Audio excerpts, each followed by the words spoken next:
गांव के बीचों बीच बना वह विशाल मंदिर, जिसे लोग मां की शक्ति का मंदिर कहते थे, अपने आप में एक रहस्य था। कहते हैं, सालों पहले एक मां ने अपनी जान की परवाह किए बिना अपने 2 बच्चों को जलती झोपड़ी से बचाया था।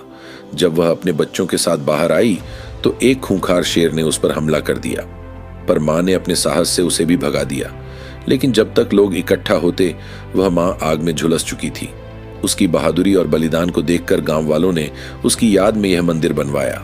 परंतु मंदिर बनने के बाद से ही अजीब घटनाएं होने लगीं।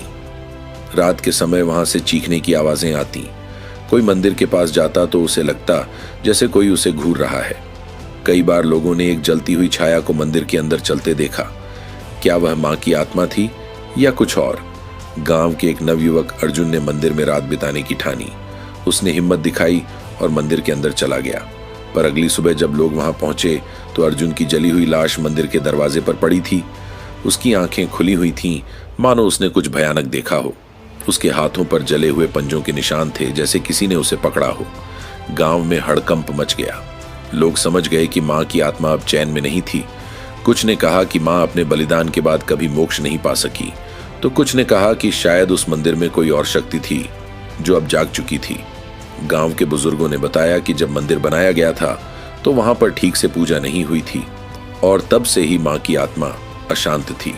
गांव का एक तांत्रिक, जिसे लोग बाबा कालेश्वर कहते थे, उसने कहा, अगर इस मंदिर को शांत नहीं किया गया तो हर पूर्णिमा की रात एक नई बलि होगी। गांव वालों ने उसे मंदिर में भेजा। बाबा कालेश्वर ने जैसे ही मंत्र पढ़ने शुरू किए, मंदिर के अंदर आग की लपटें उठने लगीं। उन्होंने देखा एक जलती हुई परछाई मंदिर के अंदर घूम रही थी।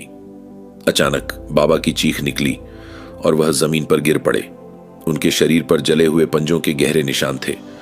उन्होंने मरने से पहले कहा, यह मां की आत्मा नहीं है, यह कोई और है, कोई और। बाबा के मरने के बाद गांव वालों को समझ नहीं आया कि यह श्राप कैसे हटाया जाए।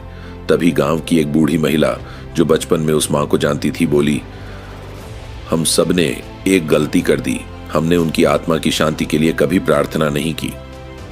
गांव के लोग मंदिर में इकट्ठा हुए और पूरी श्रद्धा से मां के लिए प्रार्थना करने लगे। तभी मंदिर के अंदर से जोरदार धमाका हुआ। लोगों ने देखा कि मंदिर की मूर्ति से एक तेज रोशनी निकली और वहां खड़ी एक काली परछाई चिल्लाते हुए गायब हो गई। मां की आत्मा शांत हो चुकी थी। पर यह कहानी यहीं खत्म नहीं हुई। कुछ सालों बाद मंदिर फिर से वीरान हो गया।